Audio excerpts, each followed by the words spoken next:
All right, Eric, we got another fun one here. This is from Psychomantic. You know what? I'll shoot my shot. Was Jack Tunney ever considered to come into WCW and join the NWO? No, that's the first time I've heard that even suggested, but the answer is no. Meme Bastard wants to know, what input and oversight did you have over the WCW video games? Zero. About the only involvement I may have had, because those video games, by the time they started working on them and building them, because this is, it takes a long time even now. But back then you can imagine it took even longer. So we had to think about, okay, who 18 months from now should we be featuring in this video game? Well, you can only imagine how much fun that was. But that was it for me. The rest of it, that wasn't my world. I knew nothing about video games. I mean, who in the right mind would ask somebody that knows nothing about how to build a video game for input on how to build a video game? That would be one of the dumbest people in the world. Calm down. I'm picking up what you're putting down. I'm reading between the lines. Calm down. Hey, there's a fun question here about Goldberg. Wayne Hawkins wants to know, do you think Goldberg lost too soon? We've heard that from Bobby the Brain Heenan, where he said, hey, after Starrcade 98, I think he told Tony Schiavone, they just killed the golden goose. When was the right time to beat Goldberg? Do you regret doing it at Starrcade 98? Was there a better time? No. And Bobby wasn't wrong, but who is he going to beat? Is he going to beat everybody?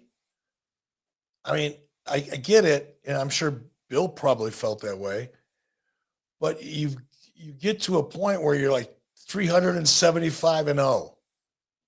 At what point does it just not matter anymore?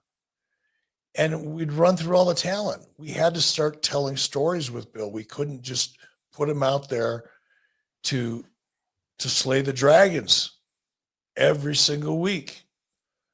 You ran out of dragons. The only thing we got left is our top guys. Now we got to tell stories, because you can't just beat your whole roster with one guy. I know that there's some criticism out there for Kevin Nash being the guy to beat him, but I challenge everybody who says that, go watch the crowd reaction.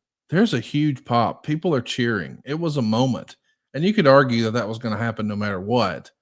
But I do think if you were going to beat him a different way, and I know I'm going to catch some shit for this, but nobody kicked out of the diamond cutter.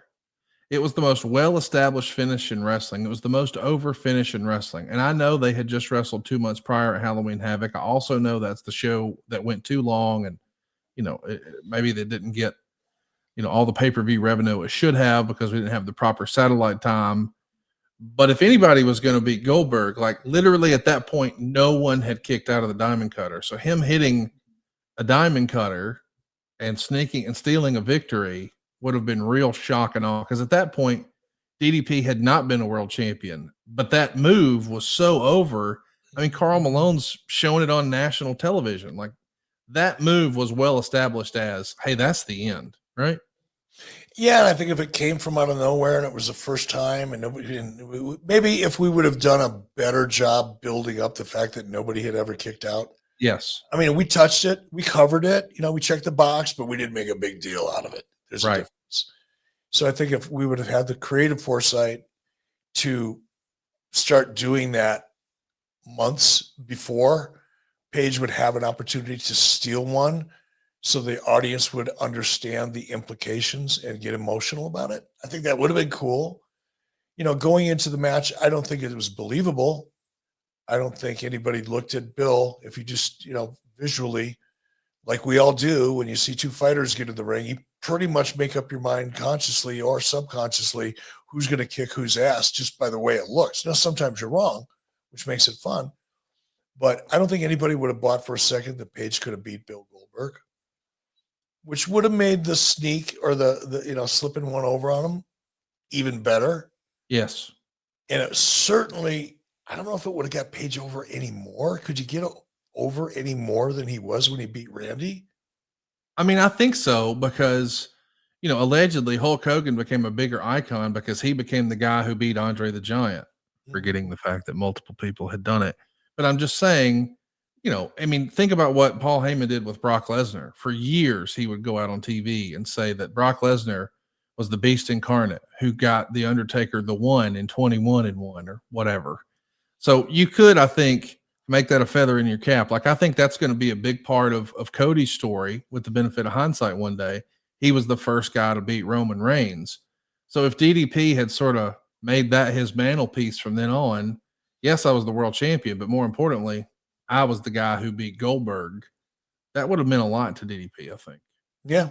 Could have put him on an even higher pedestal. We'll do two more and then we'll wrap this one up. But Rye wants to know, in January of 2001, Eric was featured on an episode of Wrestling Observer and spoke with Dave Meltzer. How did you feel about him during this time period? And is there any specific reason you accepted this interview? Yeah. Look, I thought Dave was a piece of shit before I did the interview. At some point, a guy by the name of Zane Bresloff came to work for WCW. Zane had been a promoter for the WWE, a regional promoter, not working in the company, but as a vendor.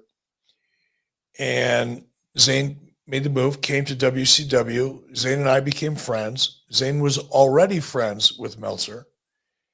And I'd bitch about Meltzer, how he was full of shit. He lied, never followed up on anything, never asked any questions, just ran off and wrote whatever entertained him.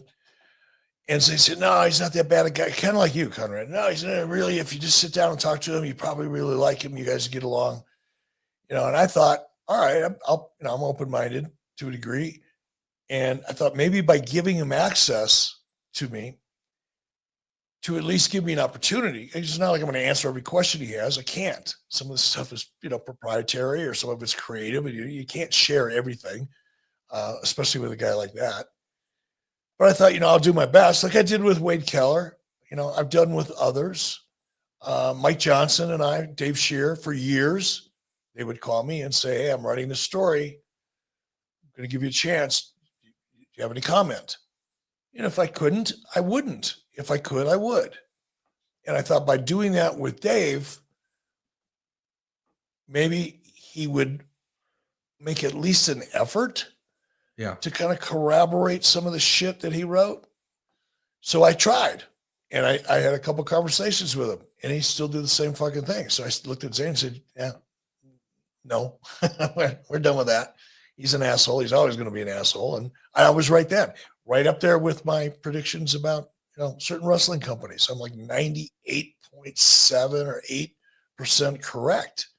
It's a fucking burden, Conrad, because people are always coming to me and asking me shit.